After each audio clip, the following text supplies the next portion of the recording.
Good morning, everyone. Welcome back to the body and the state.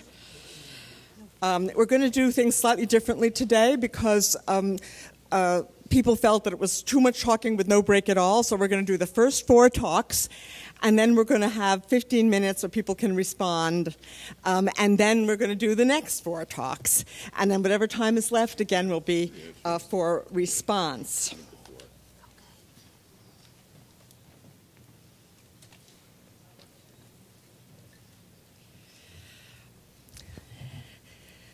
Susan Schweik said yesterday that we're talking at this conference about who has the right to have rights.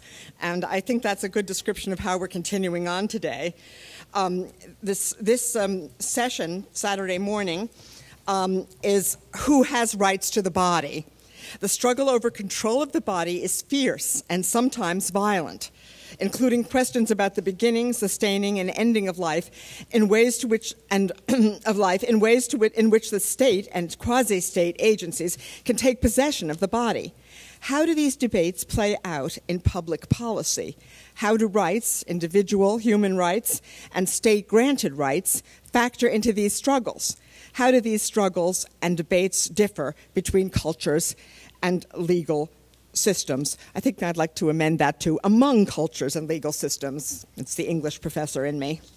The first session will be reproductive rights, and our 2 speakers for this session are Susan Greenhalgh and Rayna Rapp. Susan Greenhalgh is a professor of anthropology at the University of California at Irvine. The concern of her recent work has been to understand Chinese projects of modernity and global citizenship.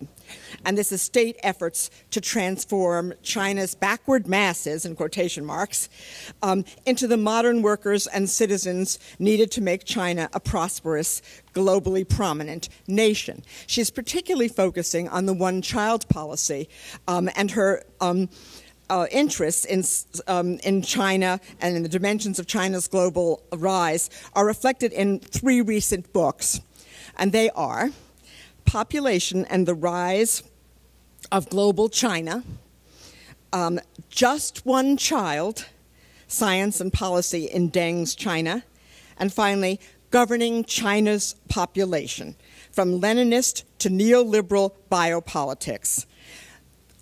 Susan.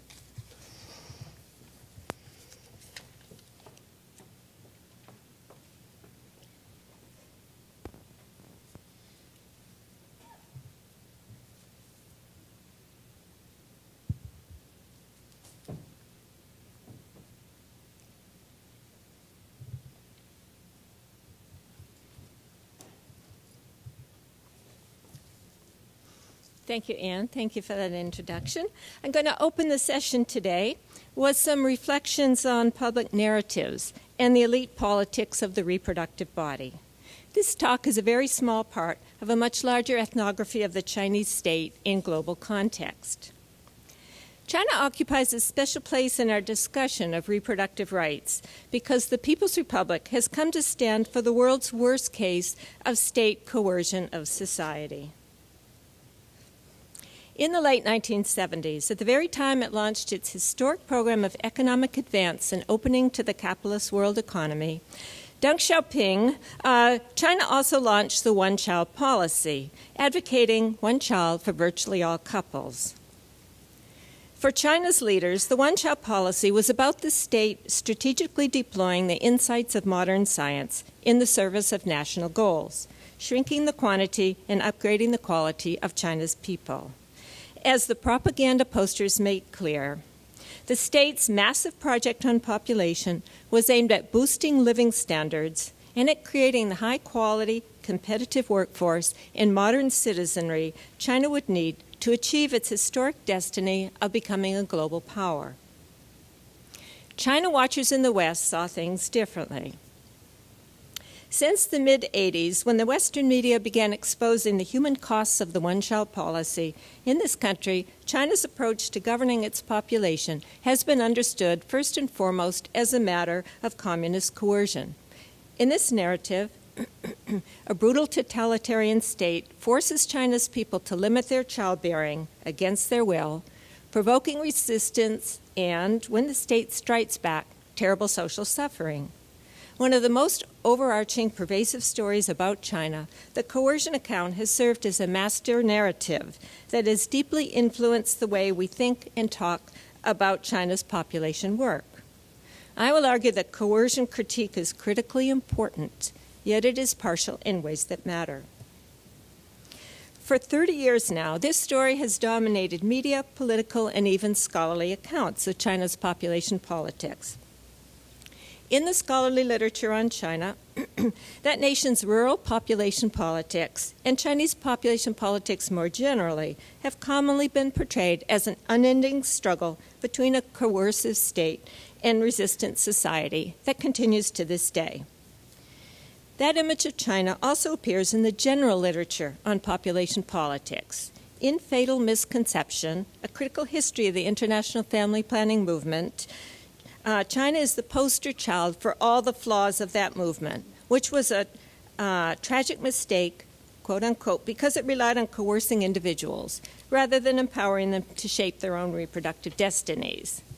Because this story has so powerfully shaped how we as scholars and as Americans perceive China and reproductive politics more generally, we need to take a close look at how it became so influential, the political economy of the story, as it were, and what kinds of cognitive work it has performed. The coercion account of China's population politics was born in the Cold War, when Red China was the totalitarian other, the foil to the democratic West. The coercion story about population both draws on and in turn contributes to a larger cultural narrative that makes state coercion and societal resistance defining features of life in communist China. The mass media played a central role in constructing and later embellishing the story. In the decades following World War II, the New York Times and Washington Post published scores of articles on China's population control efforts, the vast majority describing a cruel communist state suppressing the reproductive desires of the Chinese people. In the early post-49 decades, reporters based in Hong Kong detailed the emergence of harsh government restrictions on childbearing. In 1979, when American reporters gained access to the PRC itself, they elaborated the story to include dogged peasant resistance to the one-child policy, state-society struggle over its implementation, and the tragic consequences for China's people. Many in the West, reporters included, were deeply troubled by China's birth program, which seemed to confirm Americans' worst fears about the horrors of a totalitarian state. China's program was also disturbing because it blatantly violated a fundamental American value, the liberal value of individual freedom from state constraint on reproduction. That core belief in the right to reproductive freedom helps explain the coercion story's broad and enduring appeal to Americans across the political spectrum. The coercion story gained critical new ground in the mid-'80s when a new tight-knit coalition of conservative Republicans and right-to-life advocates, many with strong anti-communist sentiments, made China's population policy their cause célèbre in a public crusade against abortion. Some link the issue of coercion to U.S. support for the United Nations Population Fund, which had established a program in Beijing in 1979. The movement gained critical ammunition in 1985 with the publication in the Post of a three-part series that used graphic language and battle metaphors to expose the human traumas caused by the harsh enforcement of the policy. The New Right coalition claimed the China population control issue as their own, using the Post issues and other quasi-academic writings to frame the matter as one of brute coercion by a communist state against a defiantly resistant population. Particularly important was the work of John Aird, China demographer at the Census Bureau. Despite their conceptual and empirical limitations, Aird's frequent statements before congressional committees and his strongly titled 1989 book were given exceptional credence among influential circles in Washington. In part because the New Right formed a crucial constituency for Ronald Reagan, it gained the support of the president. By the mid-'80s, the coercion story had become not only the most prominent story, it had become the de facto official story about the Chinese program, shaping a number of important U.S. policies toward China. Beginning in 1986, the administrations of Ronald Reagan, George H.W. Bush, and later W. withheld all U.S. contributions to the UN Population Fund on the ground that the fund, quote, supports or participates in the management of a program of coerced abortion or involuntary sterilization. All Democratic administrations subsequently reversed that policy. The coercion narrative also got embedded in U.S. immigration law. The 1996 Immigration and Naturalization Act amended the definition of refugee so as to grant political asylum to foreigners who could show legitimate fear of coercive birth control surgery. In the highly charged environment of the 80s and early 90s, there was no place for any other point of view. Because the coercion narrative fit American preconceptions about China, because it made sense of the facts that were most readily available, that is, the facts produced by journalists, and because other, more nuanced accounts, including those of more left-oriented feminist scholars, were actively suppressed, the coercion narrative became virtually the only extant story about China's population politics. Though the Cold War ended long ago, during the George W. Bush years, the coercion account and the broader human rights critique of the Chinese program remained the predominant story on Capitol Hill, where human rights campaigners such as Harry Wu and conservative legislators such as Chris Smith of New Jersey continued to ferret out and publicize instances of coercive zeal. While this critique is important, the single-minded focus on only one thing, coercion, sends the message that the use of force is the only thing that matters and that the appropriate U.S. policy response is punishment. In the 2000s, there's been a fall-off of media stories about China's population affairs, a result, no doubt, of the decline in the use of physical coercion in the program since the mid-90s. Yet when anything happens on the population front, it is still narrated through a variant of the older coercion story.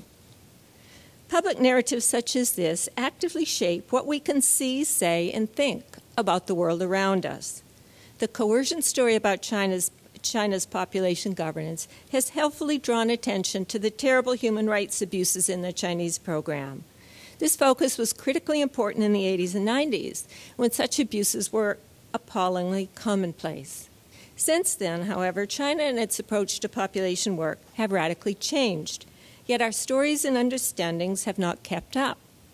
The persistence of the coercion story is important, because that story performs critical cognitive work that continues to shape how we see China. Simplifying, the story makes four implicit assumptions.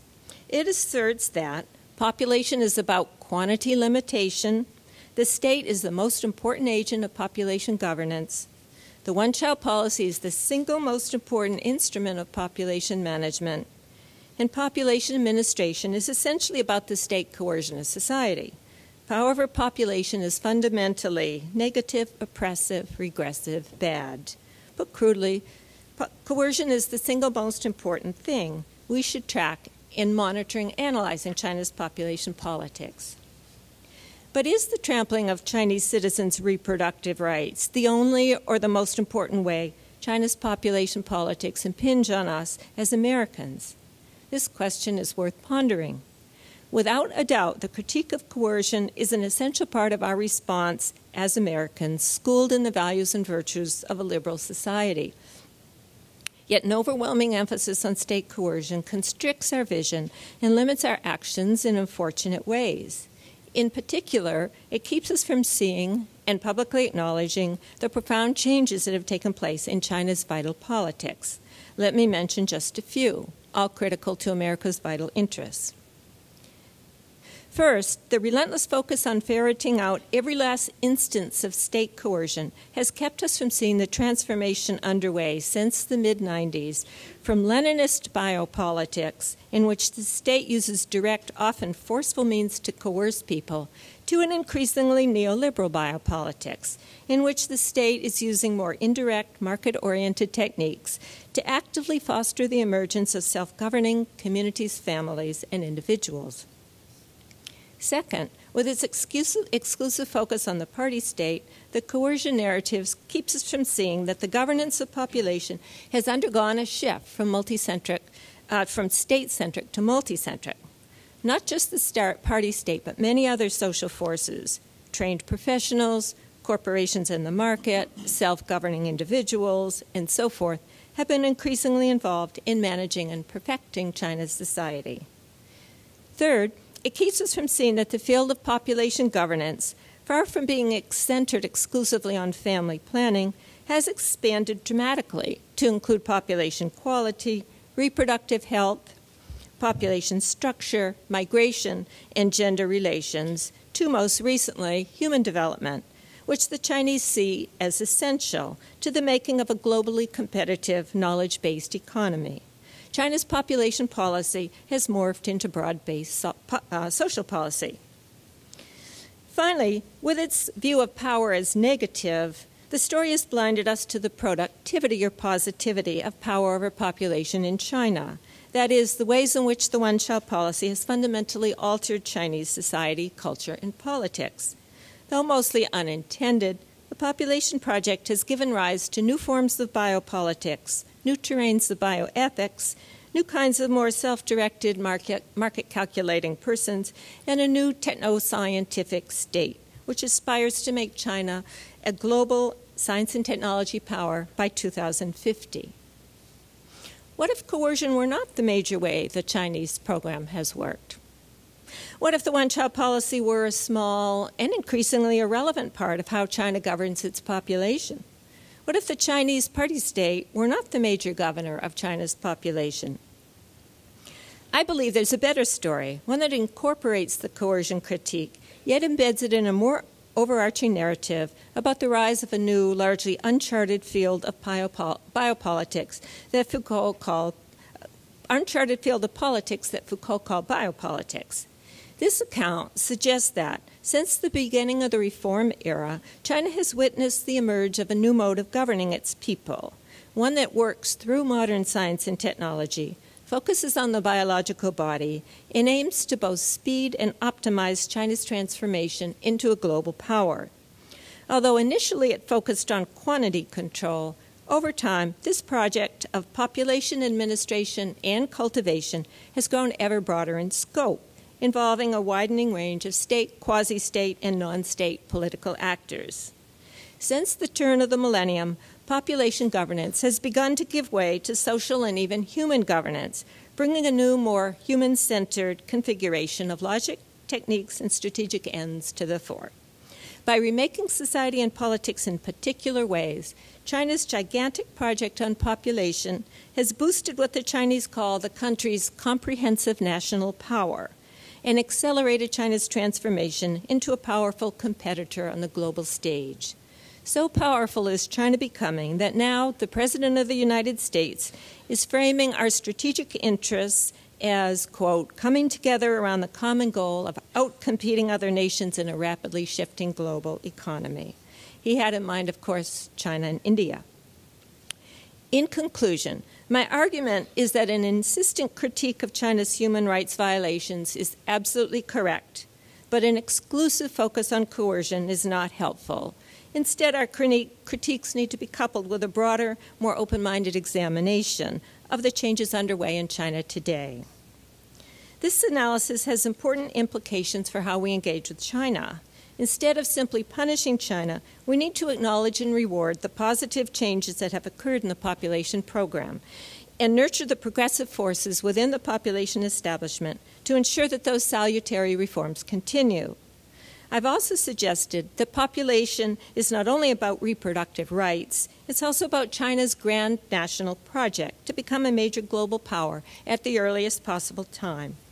We need to pay more attention to the role of reproductive politics in China's growing competitiveness and think about how we as Americans might work with, rather than against, China in the social domain.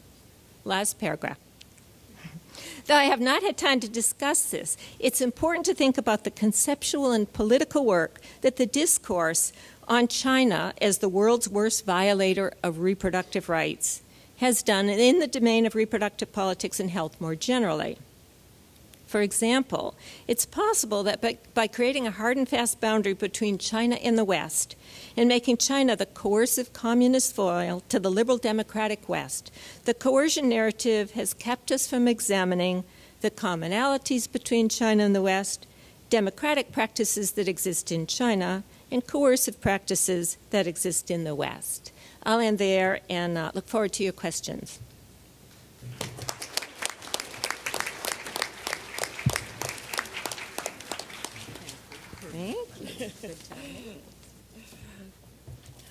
I'm happy to introduce our next speaker, who is a treasured former colleague, Rayna Rapp. It's wonderful to have her back even as briefly as today. Rayna is professor of anthropology at New York University. Her areas of research are gender, reproductive health and culture, and science and technology in the U.S. and Europe. She is the author of Testing Women, Testing the Fetus, The Social Impact of Amniocentesis in America. Her recent articles include Genetic Citizenship and Gender Body Biomedicine, How Some Feminist Concerns Dragged Reproduction to the Center of Social Theory. Rayna.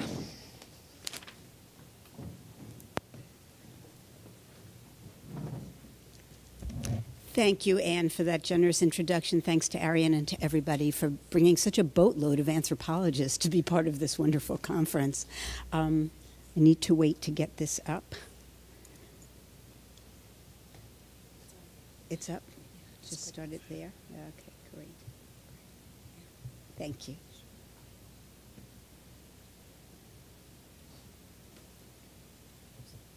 Nope, I've got her.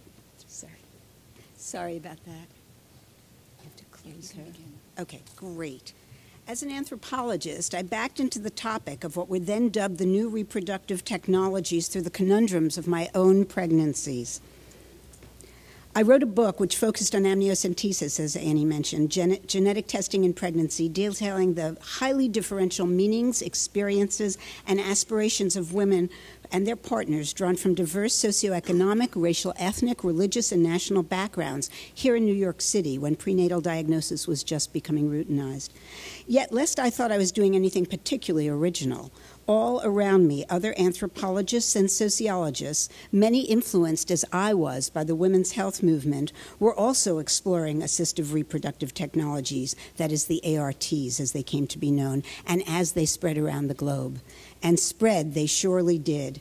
Since the first birth by IVF in Great Britain in 1978, more than 3 million births through ART have been reported around the world, from North America, Europe, the Middle East, China, India, Southeast Asia, Africa, and Latin America. Nor is it surprising, given the flourishing fertility industry in the industrial North, to see high-tech fertility clinics opening, even in very low resource areas, or alongside overburdened and underfunded primary health care systems. With revenues of $4 billion and more a year in the U.S. alone, fertility is big business. Entrepreneurs, both within and outside of what was once euphemistically called the developing world, look at it as a promising new edge of the ever-expanding ART market. We find ourselves in a highly selective and exquisite situation of stratified globalization. Not only can India or Thailand attempt to regulate reproductive services that will make their economies user-friendly for consumers traveling from expensive to cheaper zones of in vitro fertilization, IVF, surrogacy, or egg purchase, we also see a rise in international adoptions, female labor migration, and multiple births. This last much better regulated throughout the EU and especially in the UK, but not at all regulated in the Wild West of fertility services in the USA, where the national professional organizations recommended 2 years ago a sliding scale number of embryo transfers depending on a woman's age and IVF history. Compare that to Sweden, for example, which was the first European country to legislate for single embryo transfer, that is, no multiple births based on IVF, and they immediately saw multiple births go down, and of course the use of devastatingly expensive services like NICU, neonatal intensive care units, also went dramatically down. So we've got a situation where the Octomom, for example, was on our headlines and our front pages for months and months at a time, while the rest of the developed world was trying to figure out a more humane policy with which to deal with the question of multiplicity. Okay, so this all occurs in a time when, I'm going to gallop through this, we've got lowering birth rates around the world, almost every place, including, although at a slower rate in Africa, but everybody's lowering their birth rates. Inter-country adoption is going up. The number of ART, assistive reproductive cycles, is going up. Here in this country, we've got some statistics very out of date. Twins are going up, and in our country, more than elsewhere, multiples are going up as well. And we can see that the number of ovodonations, and here you'll hear me struggling because the language that's used in the literature is ovodonation, but of course very few of these are actually gifted eggs. What they are is sold eggs. So the question of sale rather than donation is what should properly be on the agenda, I think. Anthropologists have, of course, been asking questions about this and observing what's going on worldwide. And we have a lot of reports on the gap, the existential gap between lived reality and a declared social policy, advertised and regulated or unregulated services, and the experiences of those who would use or would occasionally be used by the assistive reproductive technologies. We now have reports on the uses of IVF, gamete sales, and stem cell research in many parts of the world. I'll mention a few of these to make the obvious anthropological point. All involved simultaneous entanglement of gender, kinship, and religious practices, as well as medical and governmental regulation at both the local and the international level. For example, in Germany, infertile German-Turkish couples reap the benefits of state-regulated IVF, but are often subjected to public stigma, labeled as overpopulators in need of contraception and sycophants on the German national health system. Statistically, this is far from true. Like many of others of modest means, they have elevated rates of infertility caused by tubal factors, which means usually that a woman has had an infection which was not treated promptly with antibiotics and later develops infertility because she didn't have access to medicine in the first place. Yet German Turks valorize fertility and family formation and resist being labeled as overpopulators. For example, describing German couples as colder and less committed to their children than Turks consider themselves to be. Germans have lower birth rates and are imagined to be less persistent in seeking rigorous infertility treatment. In Ecuador, to take another example, women and their supporters are suspicious of costly and anonymously purchased eggs. In Highlands fertility clinics, they rely on familial egg donation, where multiple forms of reciprocity, including the repayment of prior economic loans in precious gametes, embed gender-sensitive concepts of modernity and responsibility. Thus, an extant and highly resilient form of female-centered kinship reciprocity is revitalized to new ends. It also has the effect of at least partially escaping market forces. Shia Iran, on the cutting edge of gamete and embryo donation for the Middle Eastern region, exemplifies gender, kinship, and religious and medical entanglements with state-based regulation. They are a potent combination of religious deliberation and pronouncement, regulated biomedical expertise and authority, and the ongoing importance of kinship obligation and reciprocity, make temporary marriage an important institution for fertility treatment. The institution of muta, or temporary marriage, is a key to securing egg donations, but when initial intentions go astray, a temporary wife who had been hired for egg donation may end up as an exploited household servant available for subsequent donation, or as a second wife whose fertility will be incorporated into the marriage and lineage. Yet most donations remain halal, that is, religiously acceptable, through the use of siblings or other kinship donation, and clinic staff have learned to be respectful not only of religious authority, but also of the wishes of senior kin, often requiring that the couple in potential treatment sort out the legal, social, and financial arrangements they're going to have with kindred gamete donors, as well as with their local religious authority, before they're even accepted into medical treatment. In India, embryo donation and surrogacy are both big business. Indian government regulators and business investors contrast the ease with which their clinics can work with gametes, embryos, and fetal tissue with the fraught moral status that such embryonic entities have in Euro-American discourse and practice. While a rhetoric of generosity toward national research programs is stressed in recruiting so-called excess eggs from women in treatment, the government is also encouraging a scientific business fusion, betting that Indian human embryo stem cell successes will be competitive in the global market.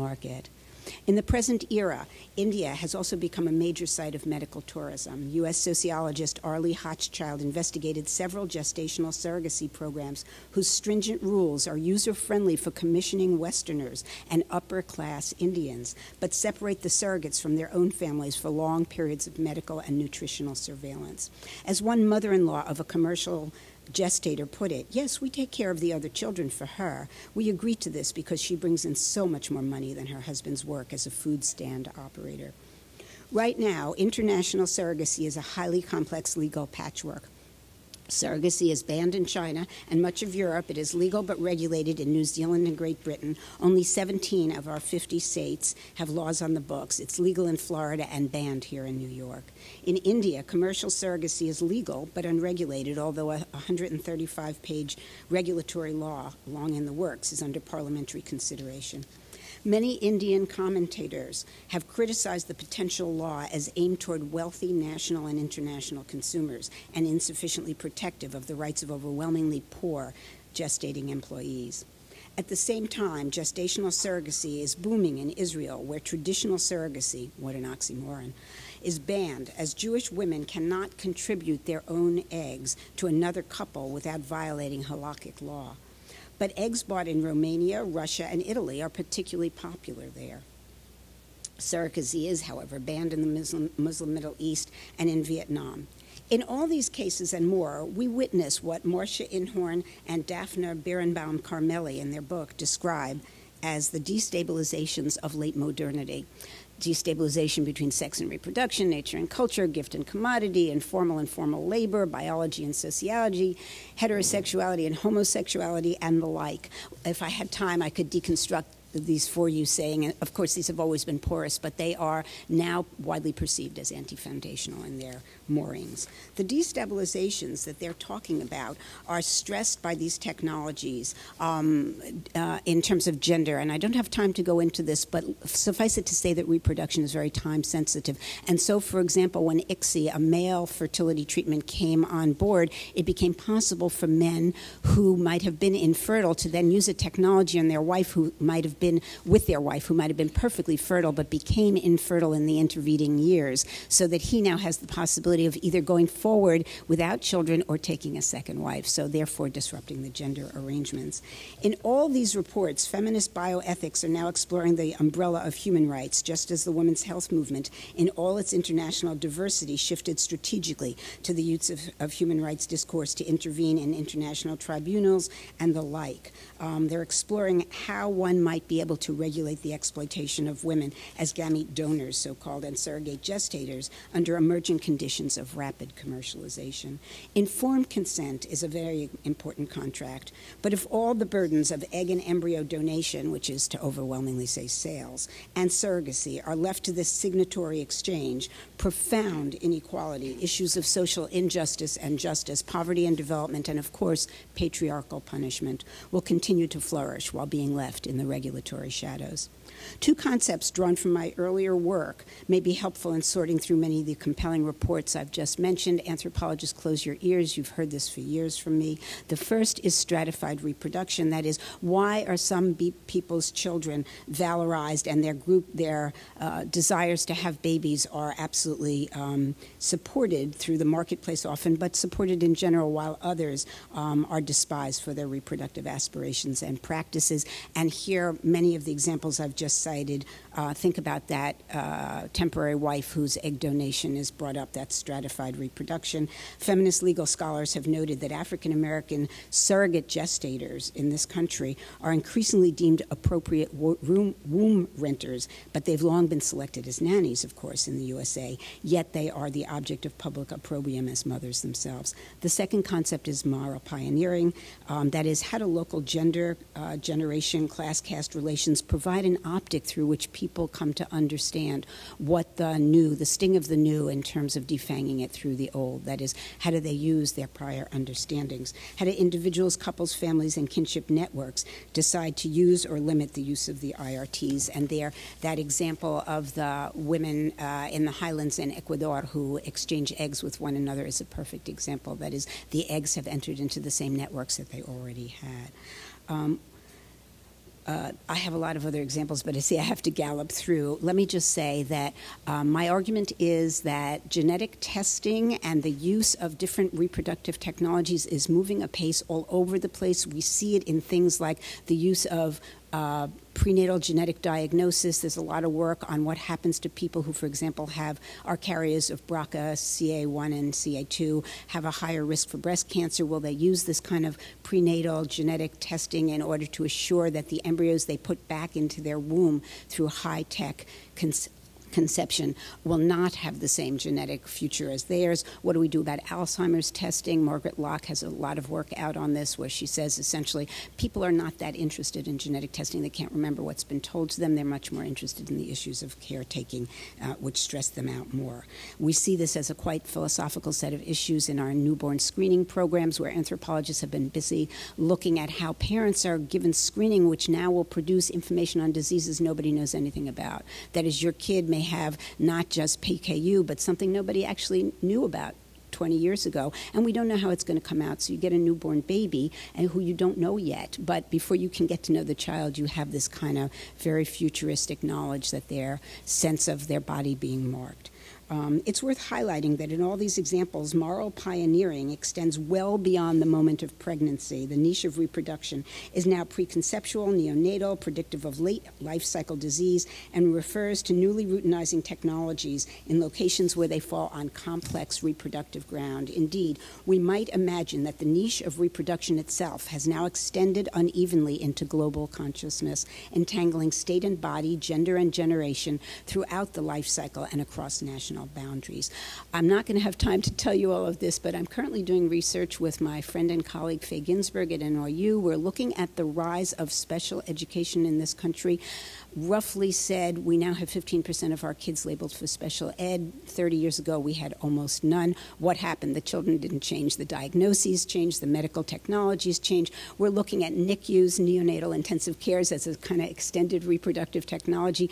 To take-home message here is that we have increased the rate of low birth weight babies in this population. These are the babies not only, but by majority of people who've used IVF and are having kids who are much more likely to end up in NICUs, along with the babies of the poor who have always had the scourge of low birth weight babies based on a whole bunch of social factors. So the babies of the rich and the poor both meet in the NICUs. They are both increasing the level of kids who are highly vulnerable. About 25% of those kids who are born at low birth rate are going to end up in special ed. And so the continued story of stratification goes on because they're going to have the same NICU treatment, but they're going to end up with very different educational and social careers. As the capitalization of the life sciences expands apace, the aspirations for parenthood, childhood, and safe health link us all across many sites on the globe. I'll close with the words of sociologist Arlie Hochschild. I am wrapping up, I promise. Person to person, family to family, the first world is linked to the third world through the food we eat and the clothes we wear and the care we receive. That Filipina nanny who cares for an American child leaves her own children in the care of her mother and another nanny. In turn, that nanny leaves her younger children in the care of an eldest daughter. First world genetic parents pay a third world woman to carry their embryo. The surrogate's husband cares for their older children. The world of rich and poor are invisibly bound together through chains of care. And of course, those invisible bonds are highly heterogeneous in their regulation and deregulation. Global motherhood, indeed. The dizzying velocity of scientific interventions and regulatory processes are clearly works in progress, taking up and transforming exquisitely specific locations in a global marketplace. These often have unintended consequences on our gender, generational, kinship relations, and sometimes in our religious communities. Our regulatory apparatuses reflect this Baroque stratification of a competitive marketplace where the most intimate of aspirations, technologies, and family fortunes potently mingle.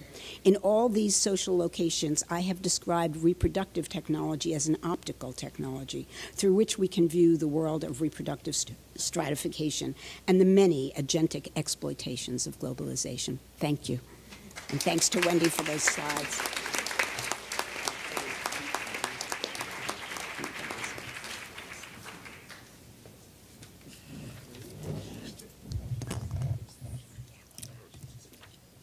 Our next section is called Access to Healthcare, and our first speaker in this section is Joseph Finns. Dr. Finns is chief of the Division of Medical Ethics of Weill Cornell Medical College, where he is a professor of medicine, professor of public health, and professor of medicine in psychiatry. Dr. Finn is also director of medical ethics in New York Presbyterian Weill Cornell Medical Center and a member of the adjunct faculty of Rockefeller University and a senior attending physician at the Rockefeller University Hospital. His honors include a Faculty Scholars Award from the Soros Open Society Institute Project on Death in America.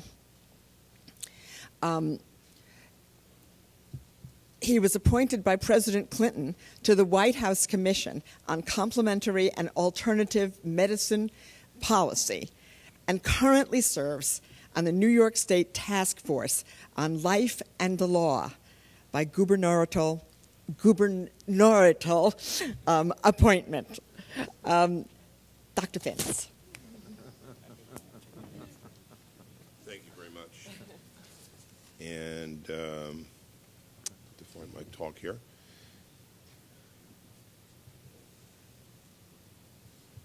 So I'm going to change directions almost completely and talk about end-of-life issues, but bring a bit of hope of irony, and that slide is not, there we go, irony to our discussions. And it's really great to be here as a physician who usually hangs out in medical schools to be with my humanist friends, my humanist brethren, and I'm a big sort of believer in the problem that C.P. Snow described, whether he described it rightly or wrongly about the two cultures.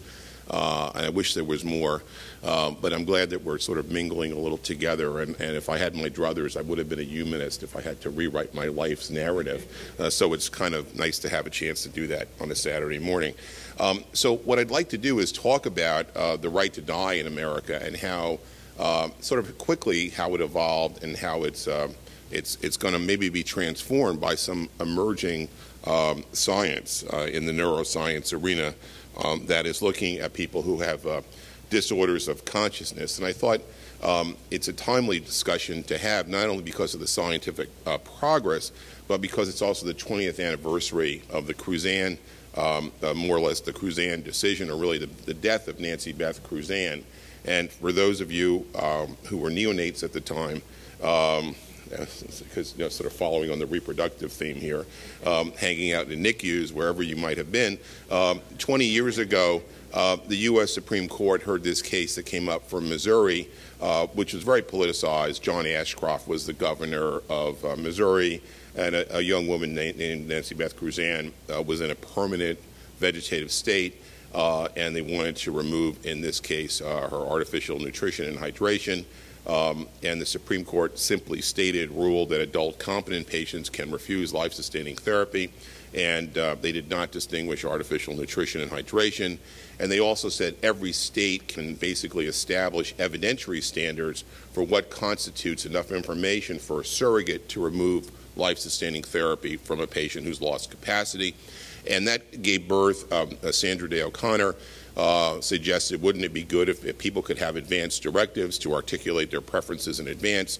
And Senator Danforth from Missouri and our own Senator Moynihan from New York wrote the Patient Self-Determination Act. It's interesting, if you look at her tombstone, she was born in 1957. She departed in 1983 when she became vegetative, and she was at peace the day after Christmas in 1990 when a different court with a different mix of evidence decided it was okay to remove her feeding tube, her feeding tube rather. And so I want to do in this discussion, this very brief discussion, this truncated discussion, basically revisit the relationship between medical futility and who gets to decide whether it's time to die or not. And, basically the story begins with the Quinlan case in 1976, and it was reaffirmed in Cruzan and ultimately in Shivo as well. But interestingly, we're now learning about a new class of patients who look like they're vegetative, in whom the right to die was first established, who are called minimally conscious patients. And these minimally conscious patients are actually conscious. But at the bedside, they look oftentimes as inert as a vegetative patient. And a vegetative patient, just to define it, is someone who has a brainstem that is still functioning, okay, but no higher cortical function. At least that's the conventional definition. A minimally conscious patient has an intact higher cortical function, but it kind of flickers like a Christmas tree light. Sometimes it's on, sometimes it's off. These people have intention, attention, memory, but they don't do it all the time. So if Anne is the patient and she exhibits a behavior, and I ask that I'm an excited family member and I ask to bring the doctor in so Anne can re-demonstrate the behavior, she's not going to do it. That's the biology of the phenomenon. So the diagnostic error rate for patients who are minimally conscious, who are in nursing homes, who have been diagnosed as vegetative, in some studies is as high as 41%. Can you imagine that? So the story goes back to how we acculturated ourselves to the right to die. And now we have this question of how do we preserve the right to die but affirm the right to care for a population that looks like they're vegetative but aren't, and are actually have consciousness obscured. And the issue is that we're developing new prosthetic devices to communicate with these people that have such a narrow bandwidth that they may actually cause challenges about past and prior wishes. And actually undermine, paradoxically, the right to die. So let's start our story in the beginning with the story of Karen Ann Quinlan, who was a woman, another woman in a vegetative state. There's also literature on why all these cases involve women, and Susan Wolf has written brilliantly about that. But bioethics since the 1960s has been predicated on the evolution of self-determination, controlled dominion of oneself in the face of this state and others. And there are two arenas. There's the reproductive arena, which we heard a little bit about, and the end-of-life arena. And in bioethics, this right at the end of life evolved as a negative right to be left alone in the setting of utter futility, that these patients were vegetative, and the court ruled that it was loss of Karen Ann Quinlan's cognitive and sapient state, irretrievable loss. That was the moral warrant to remove, in her case, a ventilator, okay? And Fred Plum, who was my teacher, was the neurologist who examined Quinlan. He and Brian Jeanette in 1972 introduced the phrase, the vegetative state, in a Lancet paper. They described it as a syndrome without a name. They described it as wakeful unresponsiveness. Beautiful phrase. Eyes are open, but there's no awareness of self, others, or the environment. And Judge Hughes, who was a chief judge of the New Jersey Supreme Court, wrote this decision. It was indicated by Dr. Plum that the brain works in essentially two ways, the vegetative and the sapient. We have no hesitancy in deciding that no external compelling interest of the state should compel Karen to endure the unendurable. Now we know she wasn't enduring anything because she was vegetative, only to vegetate a few more measurable months with no realistic possibility of returning to any semblance of cognitive or sapient life. And this was a unanimous decision by the Supreme Court in New Jersey. And over the ensuing 30 or so years, we've actually acculturated ourselves to the right to die. So doctors are no longer opposing the right to die. They're on the sides of Michael Schindler. They're on the sides of the Cruzans. Some are even on the side of physician-assisted suicide. But part of that acculturation has been the presumption that all brain injuries are catastrophically as bad as the vegetative state. And we've developed a kind of neglect syndrome. In neurology, we say if you have a parietal lobe lesion and you have what's called the neglect syndrome, you don't see half of your visual field, but you're unaware that you're not seeing it. And we have a societal neglect syndrome for this population of patients who are overwhelmingly in nursing homes, who are minimally conscious and actually conscious and aware. And sequestered. Imagine, just do a thought experiment for a second. Imagine being in a nursing home bed, aware of your environment, okay? But nobody thinks you're there because you've been diagnosed as vegetative. That's the syndrome that we're describing. And the poster child for this scenario is Terry Wallace. How many of you have heard of Terry Wallace? So Terry Wallace, I know some of you have heard me talk before, have heard this, was a man who was in Arkansas in 1984. He was a young man. He was in a car accident, was vegetative for several months, actually became minimally conscious over time, but nobody knew it until in 2003 he started talking spontaneously and had merged from the minimally conscious state to reliable communication. His first words were Mom and Pepsi. He developed greater fluency. Reagan was still president. It was a kind of a Rip Van Winkle scenario.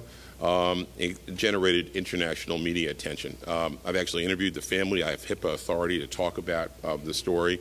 The father said, Mr. Wallace, that he was unassessed by a neurologist for 19 years. They told them that he didn't qualify, it wouldn't matter. It's that kind of acculturated nihilism that we had all kind of grown up with in the last 30 or 40 years. But he continues to improve. So I was trying to get him some constituent services because he didn't have rehab for 20 years, okay? So he has contractures. His brain is better than his body, and he needed to have range of motion exercises, which he didn't get. So I tried to work with the family, with his congressman, Marion Barry, not the one you're thinking of, who was the congressman from the 1st Congressional District in Arkansas.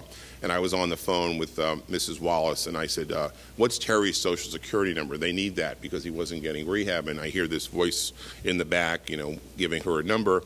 And she said, she gives me the number, and I said, I have to interrupt for a moment. Was that Terry who told you his Social Security number? And she said, in my best Arkansas accent, she knows that I do this, she said, yep, first time he told us, we thought he was wrong. We looked it up. He was right. And he continues to improve. He now knows the song Bad Boys, What You Gonna Do, which some people don't think is an improvement. But it's interesting because what it reflects is the laying down of new knowledge, a song that did not exist in 1984. He's laying down new knowledge. So Terry Wallace is a person who was, you know, the extreme version in a nursing home for 19 years, diagnosed as vegetative, who was actually minimally conscious all that time and was not known to be there consciously until he made the next step and progressed to the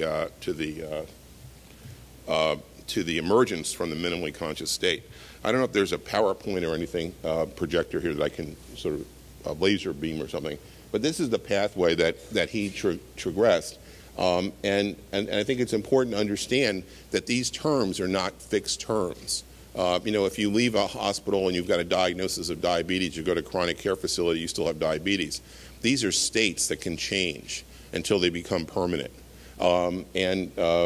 Patients lose consciousness, they become vegetative, and they can persist on and become permanently vegetative, like the Quinlans and the Shivos and the Cruzans, if they don't become minimally conscious between 3 or 12 months, depending on how they were injured. But once they get into that green box or a minimally conscious state, and they often do that while they've gone into a nursing home and they've been unrecognized as such, they can linger there and reach that plateau, the minimally conscious state, and they can stay there for years and decades until they emerge into reliable communication. So the tale of two Terrys between Terry Schiavo and Terry Wallace. She had a noxic brain injury.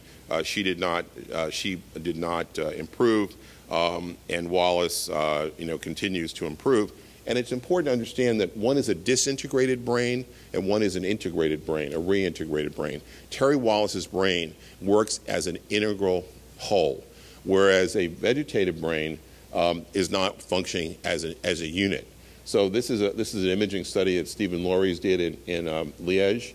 On the top, basically it shows that if you press on somebody's nail bed who's vegetative, they light up their primary sensory area in their brain, but they don't light up the pain network. In contrast, on the lower slide, work done at Cornell shows minimally conscious patients who aren't communicating, who are in the bedside sort of looking as if they were vegetative and inert, actually processing language versus not processing recorded voice when played in the opposite direction, showing they're responding to syntax, grammar, language. Got it. And this was front page news in the New York Times at the time of the Schiavo debate, and I was quoted as saying, and the only reason I share this with you is because it kind of captured my moment of response. This study gave me goosebumps because it shows this possibility of this profound isolation, that these people are there, they've been there all along, even though we've been treating them as if they're not.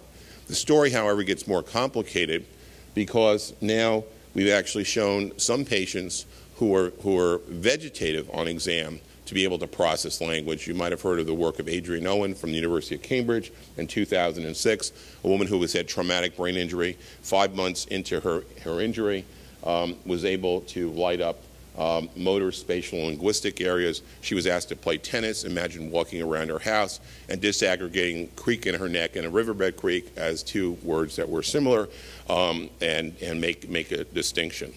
The most recent paper, and this is the fastest I've ever given this talk, Arian, is a paper that came out last year by Martin Monti and other colleagues that use that same willful modulation of brain activity. Imagine playing tennis, imagine walking around your house, and toggling it to a yes-no response in a patient who was actually vegetative, okay, clinically vegetative, and this was pretty profound. Now, the first question that this engendered, okay, is the newspaper folks call you up and they say, would you want to live that way, okay? And this slide here is to demonstrate this painting by Matisse from the Hermitage between he and his wife. It doesn't look like they're communicating all that well. That's sort of the art history consensus, that they're not getting along so well. And they have the full bandwidth of the way couples communicate. Verbally, nonverbal, historically, anthropologically, contextually, right? And now we're taking these little flares and we're asking this profound question.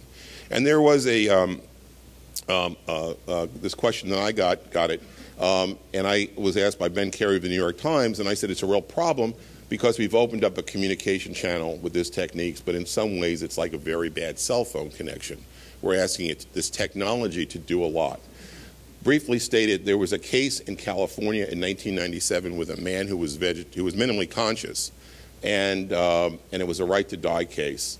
And basically they asked him a bunch of questions. They asked him, do you want to die? And there was no response. And the Supreme Court in California basically said that in this setting, his non-response undermined his prior wishes of his prior intent to not want to live this way, and it did not allow the right to die decision to occur. So it creates a kind of modern day Ulysses syndrome when someone doesn't answer in this narrow bandwidth with these neuroprosthetics. It depends on the question.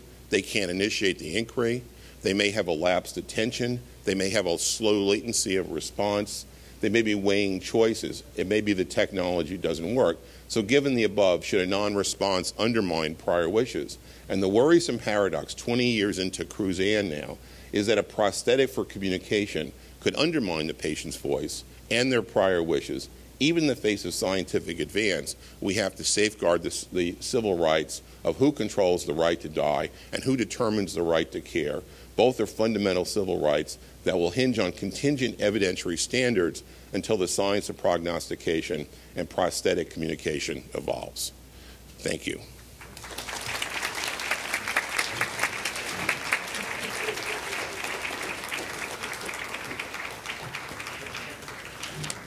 Thank you.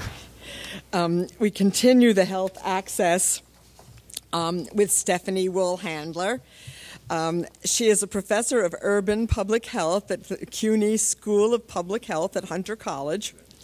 She was previously professor of medicine at Harvard Medical School, where she was co-director of the General Internal Medicine Fellowship Program.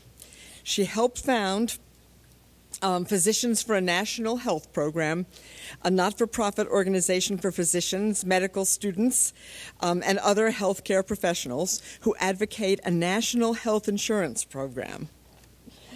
Dr. Woolhandler is a frequent speaker and has written extensively on health policy, administrative overhead, the uninsured. She has authored more than 50 research articles on health care access and financing.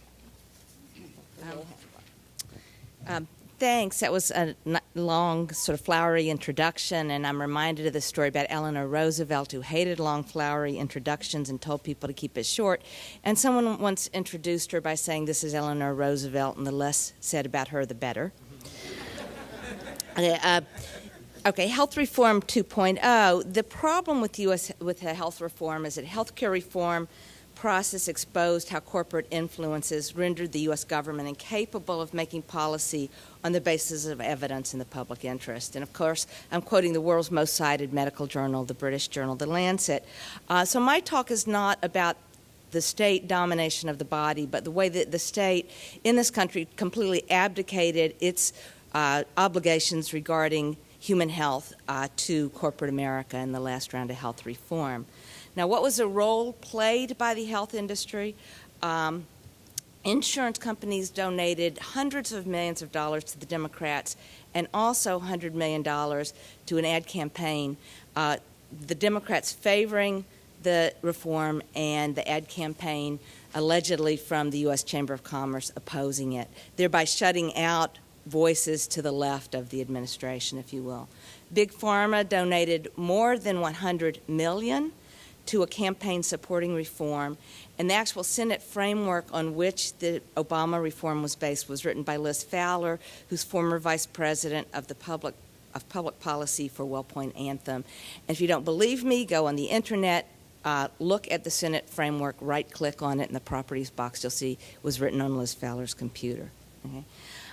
Now, there are obviously real problems requiring reform, the growth in the number of uninsured Americans in the United States, work we did showing that there's 45,000 deaths annually due to lack of health insurance in the United States, about 1 death per 1,000 uninsured people.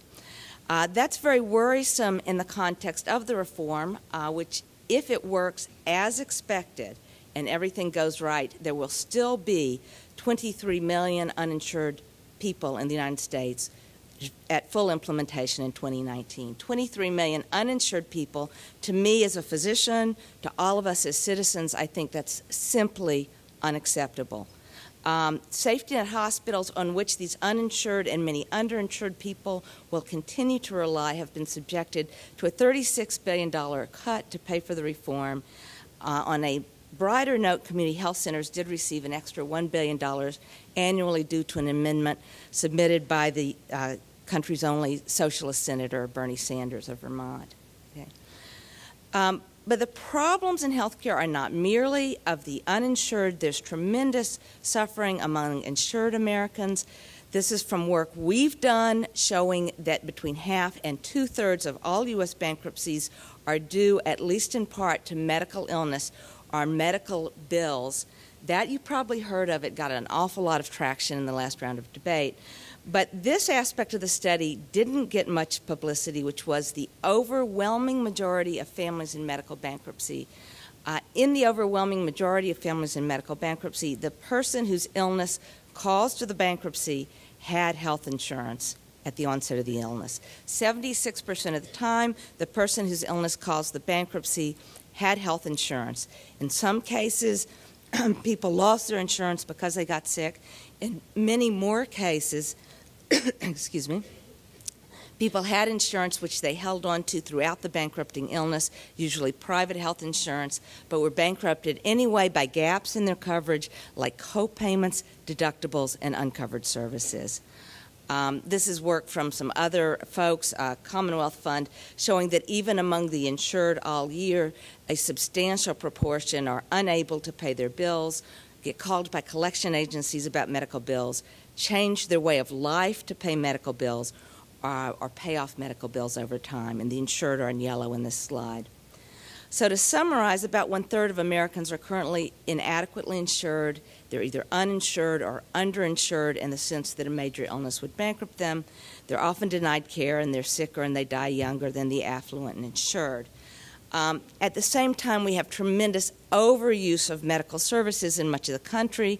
And this map, different areas of the country are color-coded by their Medicare spending. The areas in red, which includes our own New York City, have healthcare spending 60% higher than the lighter-colored areas, such as Minnesota, where they have the Mayo Clinic.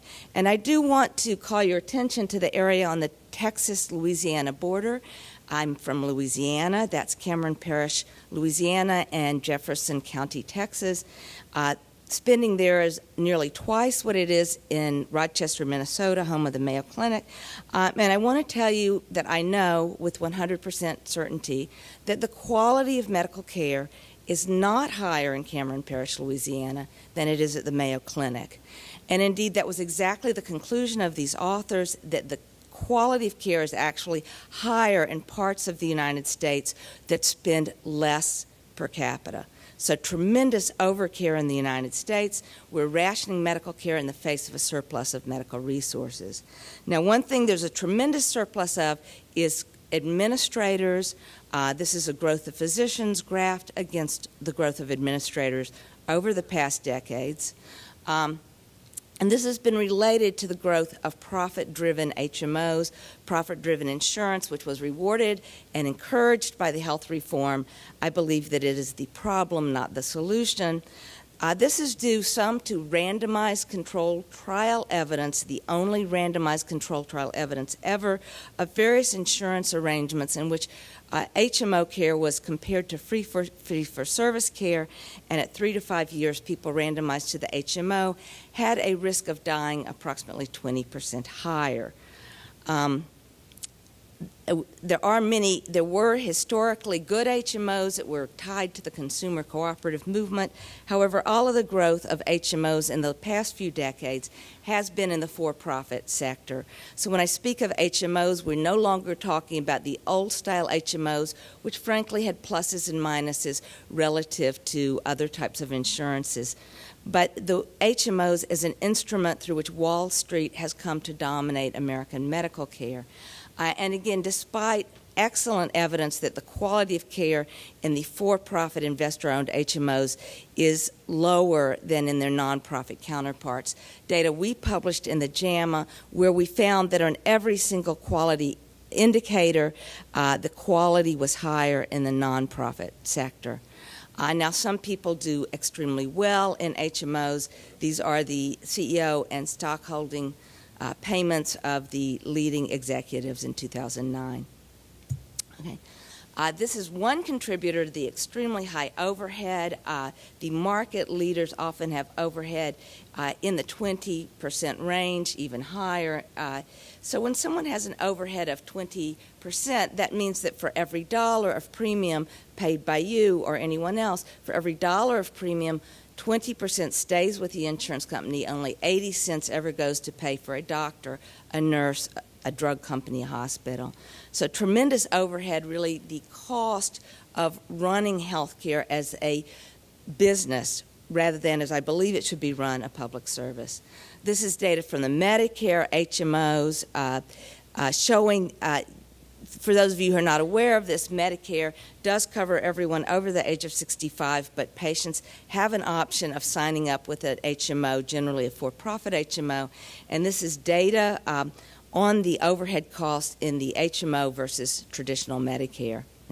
Now, one might look at this and say, well, gee, how can the for-profit HMOs compete? Well, private Medicare plans prosper by cherry picking. They pick out the lowest risk patients. This is something called the 20-80 rule. The 20% of patients with the highest medical costs account for 80% of total spending. I've graphed health spending in the United States by deciles, and you'll see that the two top deciles account for 80% of spending. Obviously, if you're an HMO and you're paid based on the average level of spending, but recruit people there on the left with very low spending, you make an awful lot of money. Conversely, if you exclude even a few of the high-cost patients, you'll make a lot of money. Now, would for-profit HMOs do this? You bet they would. In this look at HMOs in southern Florida, approximately 20% of the Medicare HMO membership, I've graphed average Medicare spending in yellow. The patients who were subsequently recruited to join a Medicare HMO had spending that was 66% below the Medicare average, indicating healthier than average seniors. In the months after leaving the HMO and returning to traditional Medicare, their spending was nearly twice the Medicare average. So that HMOs are cherry-picking healthy people. They're spitting out the pits back into traditional Medicare, and we, the taxpayers, are bearing the burden of subsidizing their overhead and profit. Okay. Now, to the slightly better news that all other developed countries have gotten to universal health care through some form of nonprofit national health insurance. What I've done here is graph total per capita health spending at the top for other countries. For the United States, I've split spending into a public section and a privately paid section, a publicly paid section. Public is in yellow, and in public spending, I've included not only government expenditures for Medicare, Medicaid, VA, and military, but also the benefit costs for public workers, such as teachers or FBI agents, and the so-called tax subsidy to private health insurance, which is money lost to the federal treasury because health benefits are not taxable. And I want you to look and see where that yellow bar ends. That is, we are already, through our taxes in the United States, paying the full cost of national health insurance.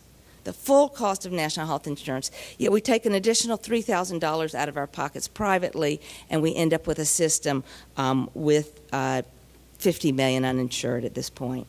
Now, what do we get for this extra spending? We do not get longer life expectancy. We do not get more scientific output on a per capita basis. Okay. Let's talk a little about Canada's National Health Program. Because of cultural similarities, my group, Physicians for National Health Program, tends to compare ourselves to Canada, where they do have a single-payer Medicare for All program. That is, coverage is, and this is actually language from the Canada Health Act. There's a large federal matching grant to the provinces, like our states, for programs that are universal, portable, cover all medically necessary care, and a publicly administered nonprofit program, public administration, both to make the system fair and to generate administrative savings. They have not abdicated public responsibility to corporations as we have done in this country. If we look at the spending growth within the two countries, spending on a per capita basis was identical prior to the implementation of Canada's National Health Program, but subsequently diverged. If we graph that difference as a giant pie, about half of the total difference is accounted for by the administrative simplification and lesser bureaucracy in a single-payer Medicare for All system.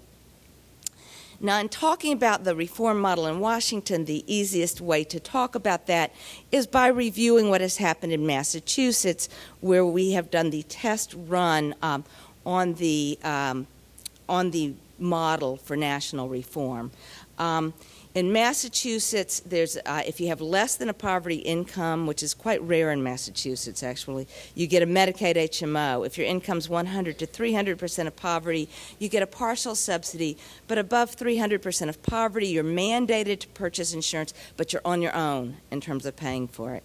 The mandate 300% of poverty is $32,000 a year. For someone my age, the mandated coverage, the private coverage that I would be forced to buy would cost me $5,100 annually, but then if I got sick, I would have to take another $2,000 out of my pocket before the insurance paid a penny, and then I'd have 20% coinsurance thereafter. So that's the type of private insurance that's being sold through our exchange in Massachusetts, that's being mandated in Massachusetts. Crimes and punishment, if you want to violate child labor laws, is $50. If you want to beat up your husband, it's $1,000 fine. But being uninsured in Massachusetts is more than a $1,000 fine. Impact of health reform on the underinsured. What we have in fact done in Massachusetts is taken a large group of people from being uninsured and transferred them into being underinsured, as will happen under the new Obama bill. President Obama loved to say, if you like your current coverage, you can keep it. He neglected to tell you that if you don't like your current job-based coverage, you will have to keep it because purchase of private insurance is mandated under the new bill. The policies will be required to cover only 60% of health costs, and I just showed you what that meant in the Massachusetts context. Not surprisingly, people in Massachusetts are still often unable to afford care, with about 14% accumulating new medical debt in the last 12 months, 14% failing to fill a prescription in the last 12 months, and 9% reporting postponing care. Now, these numbers are better than nationally, but we're a long ways from universal access to medical care. Consequently, we find that many Massachusetts physicians and other people continue to favor single-payer health care. This is data from the Massachusetts Medical Society survey last year. Our group, Physicians for a National Health Program, has been very active in the state, and it does show a plurality, if you will, supporting the concept of single-payer national health insurance. Finally, for those of you interested in additional information, I hope you are, I would send you to our website, Physicians for a National Health Program. We're a 17,000-member organization. We're a single-issue organization. We advocate nonprofit national health insurance for the United States, also known as Medicare for All. Thank you.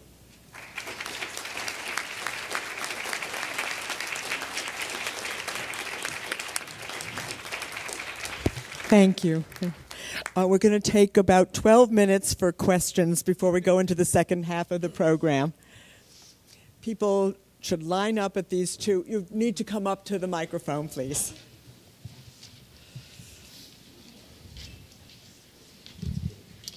For Susan. Whoops, she did. Is she here? Yeah. Where? I don't know. Here's a question for you.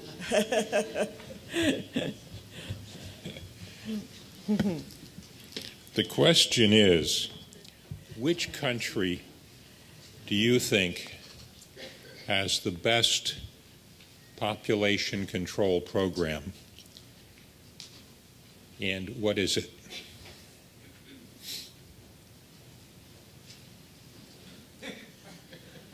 I'm referring only to the countries for which you have some information. I don't couldn't expect possibly it to be answer global. that question. I have no idea. China's program, I'd like to say, is not about population control. It's about population cultivation. It's about creating new kinds of persons. Initially, it was mostly about population limitation, but increasingly the emphasis has been on quality, cultivating better people through education and healthcare. I'm so sorry, I don't know enough about the world of population management to answer your question. Yes, Adrienne. Question for Joe Fins. I'm wondering about the last comment that you made. I think it was important, your comment about how the non-response is hard to read, but it sounded a bit as though all the qualifications you made of the non-response could mean that it would undermine a previously stated advance directive, whereas it's also possible, is it not, that a non-response could mean I want to undermine that advance directive? Well, in the case that I was referring to, which was on the slide, which you may not have been able to see and I may not have said, this Wendland did not have an advance directive. No, I thought you were referring to Wendland. Yeah, and Wendland, but he did not have an advance directive. Had he had an advance directive, they wouldn't have had a case. And it was a decision specifically couched for someone who did not specify in advance discreetly what he wanted. There were some anecdotes, some stories that in other circumstances would have withstood the clear and convincing evidence test that was being applied to those wishes to allow him to die in a manner that he had wanted. And the point is that in speaking to Judge Wediger, which I did, who was the person who wrote the decision. She really sort of literally took the non-response as if the patient wanted to continue living that way. And I just wanted to caution that in people who have brain injury and with these prosthetic devices, that we're going to need far more bandwidth to really reach what is normally used to determine whether or not someone has decision-making capacity. And it's a lot to put on a yes/no response or a non-response. And I think that the conservatism of the California Supreme Court was such that I think it undermined the legitimate wishes of this particular individual in this case because of the indeterminacy of the non-response. Okay. Yes. Yes, I will say Susan because I can't figure out how to pronounce your last name. It sounds to me as though in China they're going from population control to eugenics. I wonder if you would tease that out. In China, the word, is this working? Yeah. In China, the term eugenics has a very positive meaning. The population management program, it's about you sheng you yu, which means positive births and positive upbringing. For the younger generation, China just doesn't have the history of the West, and so they haven't been averse to notions of eugenics. It's partly genetic, but China's program of population cultivation is much, much broader than that. They're trying to get people to be healthier, better educated, have the right civic values, and so on and so forth. So genetics is a small portion of it, but the answer is a resounding yes. Oh, yes, the right political ideas in their head, supporting the party. Yes. Hi. First of all, I just want to say that this morning's, all of you were just fantastic. And I can relate to all of you in that I have a niece adopted from China. I had a friend who changed her mind when she went into that minimally conscious state where she didn't want anything, and then she wanted to remain alive. And I actually participated in a friend's physician's-assisted suicide in Oregon, and I'm a nurse practitioner. So I'm really I'm sorry? You'll be speaking next year. Anyway, but my questions for Steffi. First of all, I would love for you to change your physicians for national health care to medical practitioners, because that way it would include nurse practitioners and physician's assistants. So if you could do that, you'd probably have more oomph behind you. No, we actually had a name, NHP2, something, Network of Health Professionals for National Health Program, but we never had any non-physicians join in any great numbers. Then for a while, through our office, we supported a group called Nurses for National Health Program. Most of the work with nurses has been taken over by the National Nurses Organizing Committee, California Nurses Association. But we tried, we're on board with that, but it never worked out.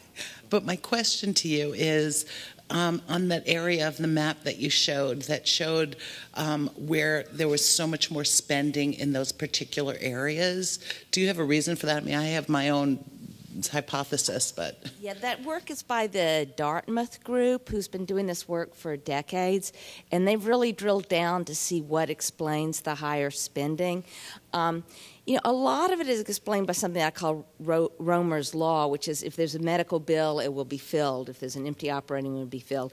If there's a surgeon, he or she will operate. And that's what they found, that areas with more specialists, more hospitals, more machines, they tend to get overused. The lower spending areas are, by and large, more primary care oriented and have lower density of specialist care.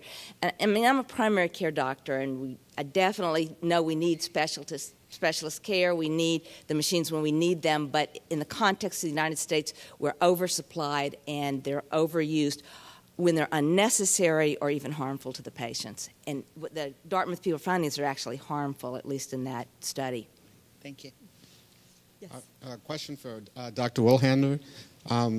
Given the overwhelming evidence you presented, do you have any explanation why so many citizens in this country either don't acknowledge that as a problem or invoke personal liberty as the trump over addressing all those concerns you presented? Okay. I think that many people are quite confused. If you go and you ask them a polling question, a form they understand, in fact, they often endorse the idea of Medicare for all. So the last poll that I've seen on this was 2006, mostly because the polling organization stopped asking the question. But the ABC poll asked people, would you support a system of government-funded health insurance for everyone paid through by taxes like Medicare, which is something people know. And there you get a 2-to-1 majority saying they want it. Turn around and ask them, do you want government takeover of your health care? Forget it, Or even single payer, which people don't necessarily understand. That's talking about a payment mechanism. You don't get that. But the American people do want this, and probably most people in the room are sitting there going, yeah, expanded, improved Medicare for all would be a pretty good deal for me. So people do want it. The problem has, I think, been political leadership. And sadly, corporations have dominance in both parties, okay? And I happen to be a Democrat, not a Republican, but I have to admit that the corporations dominate and influence both parties, and the only way to really win national health insurance is to build a movement to counter their power. Thank you. My question is for Rayna. Hi, Rayna. What do you think the prospects are for establishment of a national egg donor registry in the U.S., as well as the prospects for national regulation of surrogacy? Well, I thank you for your work on exactly that issue. Let's start there. I think you know better than I that this is a movement in formation and it needs a lot of publicity. So part of the issue is how you get some of the stories of the complexity of the issue and the abusive aspects of the issue out in public. And I think that's the first stage, to get people to acknowledge the stories and then to have people working as you are to actually get people to voluntarily register, because there is so much publicity coming down on the side of the fertility treatment industry that it's very, very hard to get any of the stories about what happens, or even to figure out some decent statistics about what the risk looks like. It looks a little different in Canada, and it's still not great, but they've done some of the risk analysis. We've done really very little here.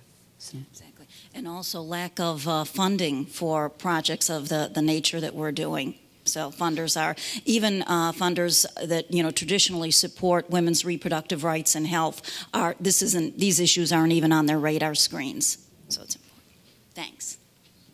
Yes. My question's for Dr. Woolhandler.